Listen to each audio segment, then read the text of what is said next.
परम शांति। आज मैं बताने जा रहा हूं कि जो अच्छे मनुष्य हम दिखते हैं वो दुखी हैं, और जो असुर वृत्ति वाले हैं, जो असुर टाइप के हैं, दूसरों को दुख देने वाले हैं, वो सब सुखी हैं। इसका कारण क्या है मैं समझाता हूं कि जो अच्छी आत्मा है वो बहुत समझदार होती हैं, तो दूसरों को दुख नहीं देना चाहती, और जो आसुरी वृत्ति वाले हैं वो दूसरों को दुख देते हैं। तो वो दुख देने वाले और सुख देने वाले के बीच मन का भेद, मन की बात है, और मन की इफेक्ट तन पर पड़ती है, वो कई बार वीडियो में कह चुके हैं। तो अच्छी आत्माएं हैं वो सबसे सुनती हैं, कई लोगों की नेगेटिव कमेंट सुनती है, बहुत मन में कई गम होते हैं मगर कभी जवाब नहीं देती। अच्छी आत्माएं लोगों का बहुत सहन शक्ति उसकी बहुत होती है, बहुत सुनती हैं मगर किसी को जवाब नहीं देती। अच्छी आत्माएं बोलती है चलो जाने दो, लेट गो। मगर कभी कभी गम की गठरी इतनी बढ़ जाती है कि वो सारे गम सूक्ष्म शरीर में रिएक्ट करते हैं, और सूक्ष्म शरीर में फिर धीरे धीरे नेगेटिव, जो हमारे सूक्ष्म शरीर के सेल है वो नेगेटिव बन जाते हैं, और नेगेटिव सेल को तो लौकिक में क्या कहते हैं सब जानते हैं। तो ये अच्छी आत्माओं को ये बहुत बड़ी प्रॉब्लम है कि अच्छी आत्माएं कहीं अपने मन के भाव दूसरों को रिएक्ट नहीं करती, अपना मन का रिएक्शन कहीं भी व्यक्त नहीं करती, दूसरों के सामने कोई अपना रोना नहीं रोती, सब कुछ जो आता है वो अपने मन के अंदर समा लेती, उतार लेती। उसको कहते हैं सहन शक्ति बहुत है उसमें। मगर वो सहन शक्ति, समाने की शक्ति, ये सब कहीं ना कहीं हमारे मन के जो भाव है, मन में भाव तो होते ही हैं मगर वो प्रकट कहीं नहीं होते, इसलिए मन के भाव, सहन शक्ति कहीं ना कहीं ये सूक्ष्म शरीर में रिएक्ट करती हैं, और कहीं ना कहीं सूक्ष्म सेल को डिलीट कर देती हैं। नेगेटिव रिएक्ट मतलब सूक्ष्म शरीर डिस्चार्ज हो जाता है, और कहीं ना कहीं स्थूल शरीर में रिएक्ट करती है। और जो बुरी आत्मा है, पापात्मा है, दूसरों को दुख देने वाली आत्मा है, तो आसुरी वृत्ति वाले क्या करते हैं, वो दूसरों को दुख देते हैं, वो किसी का दुख लेते ही नहीं है। कोई किसी का एक सुनेंगे तो वो 10 जवाब दे देंगे, तो तुरंत ही मन में भाव ही नहीं आने देते, मन में कोई दुख दर्द, कोई गम उसके अंदर होता ही नहीं है। आसुरी वृत्ति वालों के अंदर कभी कोई गम होता ही नहीं है, इसलिए गम की अंदर वो, अब जो गम की दवा तो कोई होती नहीं, बेचारे जो समझदार होते हैं गम पीते रहते, गम की कोई दवा नहीं होती। और जो आसुरी वृत्ति वाले हैं वो गम दूसरों को देते हैं, दूसरों अपने अंदर गम नहीं रखते हैं, क्योंकि वो आसुरी वृत्ति वाले हैं। वो तो दूसरों को गम देने वाले, दुख देने वाले, दर्द देने वाले हैं, चीटिंग करने वाले, धोखा देने वाले हैं।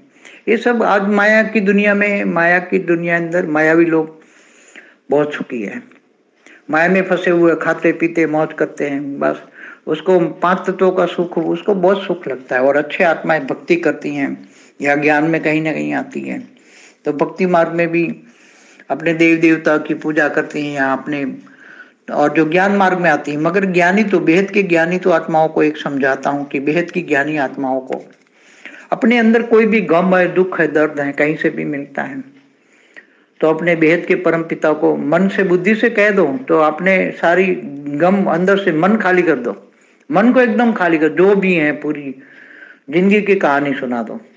मगर किसी को अब रिएक्ट नहीं करना है, बेहद के परम पिता को बोल दो, मन खाली कर दो, एकदम हल्का कर दो, और जिनका मन का हल्का हो जाएगा और लाइट स्वरूप में हो जाओगे, तो कोई बॉडी पर जो रिएक्शन आने वाले वो नहीं आएंगे।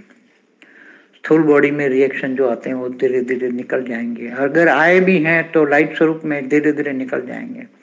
मगर कई लोगों की आदत होती है, किसी को कुछ कहते नहीं, बोलते नहीं, अंदर ही अंदर गम खाए जा रहे हैं, तो गम खाए जा रहे हैं, जैसे स्थूल खुराक होता है ऐसे गम खाने का एक सूक्ष्म में एक बात है, तो सूक्ष्म शरीर को रिएक्ट करते हैं और सूक्ष्म शरीर स्थूल को रिएक्ट करते हैं।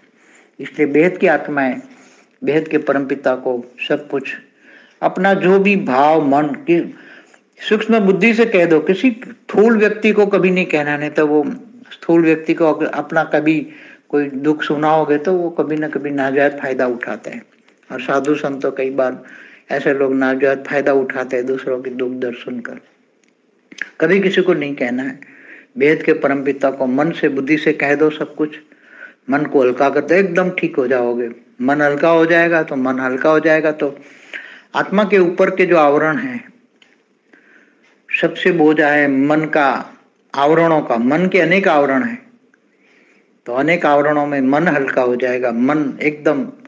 और परम पिता को याद करते हैं, आत्मस्वरूप का अनुभूति करेंगे, मन हल्का हो जाएगा तो आत्मस्वरूप की अनुभूति में एकदम मन एकाग्र हो जाएगा। आत्मस्वरूप में मन होता ही नहीं है, निराकारी स्टेज में मन, निराकारी में वहां मन होता ही नहीं है, आकार में होता है, साकार में होता है। इसलिए बहुत गहरी बातें हैं, अति गहरी बातें हैं। मगर जो राक्षस वृत्ति वाले, आसुर वृत्ति वाले हैं, उनको आने वाला समय बहुत डेंजर है, क्योंकि आने वाले समय में सभी कर्मों की सजा सबको मिलनी है, यहाँ ही मिलनी है। असुरों को हो, चाहे मनुष्य अवतार में असुर हो, और जो अभी देख रहे पाप बढ़ रहा है धरती पर, तो असुर जो पाप बढ़ा रहे हैं उनको इतना भोग यातना अभी शुरू हो जाएगी आगे चलकर। ऐसे भोग यातना सबको मिलनी है। और जो अच्छी आत्मा है, जो दुख दर्द सहन भी कर लेती है, मगर ज्ञान मिलता है उसको, अच्छी आत्माओं को एक अच्छी भावना, भक्ति का फल ज्ञान मिलता है, तो धीरे धीरे आगे चलकर ज्ञानी तो आत्मा बनेगी और बेहद के परम पिता के सामने एकदम अपना मन हल्का करेगी और बुद्धि से आत्मस्वरूप का ज्ञान मिलेगा, आत्मज्ञान मिलेगा, तो आत्मज्ञानी बनेगी। पूरा वर्ल्ड ड्रामा का ज्ञान, बेहद के विश्व का ज्ञान समझ में आ जाएगा। तो आत्मा आने वाले समय में बेहद के ज्ञानी, बेहद के वैरागी, बेहद के त्यागी, बेहद के विश्व सेवादारी, बेहद के विश्व कल्याणकारी आत्माएं बहुत आगे जाएगी। बेहद का भाग्य भी बनेगा, बेहद का अविनाशी भाग्य बनेगा। और जो आसुरी वृत्ति वाले, वो बहुत सजा खा के, इतनी सजा खाएंगी देखा नहीं जाएगा आने वाले समय में, देखा नहीं जाएगा, ऐसा समय आने वाला है। तो ये दुख दर्द भोग कर फिर मुक्ति को पाएगी, ऐसे मुक्ति नहीं मिलेगी। दुख दर्द भोग कर, या तो योग बल से विकर्म विनाश करो, या दुख दर्द भोगे। तो राक्षस की, आसुरी वृत्ति वाले तो ज्ञान लेंगे नहीं, क्योंकि वो तो माया में भटके हुए हैं। माया इतनी जबरदस्त है कि ज्ञान में आने नहीं देगी, न समझने देगी। अंत में वो सजा खा के फिर मुक्त हो जाएंगे। तो डिफरेंस होगा, वो सजा खा के मुक्त बनेंगे और ज्ञानी तो आत्मा बेहद के वैरागी बन के बेहद की प्राप्ति करेंगे, बेहद के विश्व में, बेहद के परम धाम में जाएंगे। कितना बड़ा फर्क है, वो बेहद के परम पद को पाएंगे। और ये आसुरी वृत्ति वाले आज जो दिखते हैं असुर, जो खुश लगते हैं, जो बहुत अहंकारी हैं, खुश हैं, हम तो हमारे पास सब कुछ है, तो इनके कुछ नहीं रहना है आने वाले समय में। देखेंगे समय कैसा आ रहा है, समय टीचर बनेगा। ज्ञानी तो आत्मा है, जो बेहद के ज्ञानी तो आत्मा, अगर शरीर छूट जाता है तो उसको बेहद का परम ज्ञान होता है। तो बेहद का परम ज्ञान से बेहद के परम पिता को याद करते ही उसको हेल्पलाइन मिलती है, और वो फिर धीरे धीरे करके वो 4 कला के गोले में से निकल के 10 कला में, 100 कला में, ऐसे करके बेहद के विमान में बैठ जाती हैं, क्योंकि उसको हेल्पलाइन बहुत मिलती है। तो सूक्ष्म जगत में जो भी काफी आत्माएं हैं, जो ज्ञानी तो हैं, वो धीरे धीरे बैठने लगे हैं। कोई 33 कोटि देवताओं के विमान में बैठे हैं, कोई बेहद के विमान में बैठते जा रहे हैं। तो सूक्ष्म में भी बेहद के परम ज्ञान तो मरने के बाद भी काम में आता है, जीते जी भी काम आता है। लौकिक भी सुधारता है, अलौकिक भी सुधारता है, पारलौकिक भी सुधारता है, और अंत में बेहद के परम विमान में बिठा देता है। बेहद के परम पिता को आकारी रूप है, जो बेहद के बच्चों का आकारी बाप है, उसको भी मिला देता है।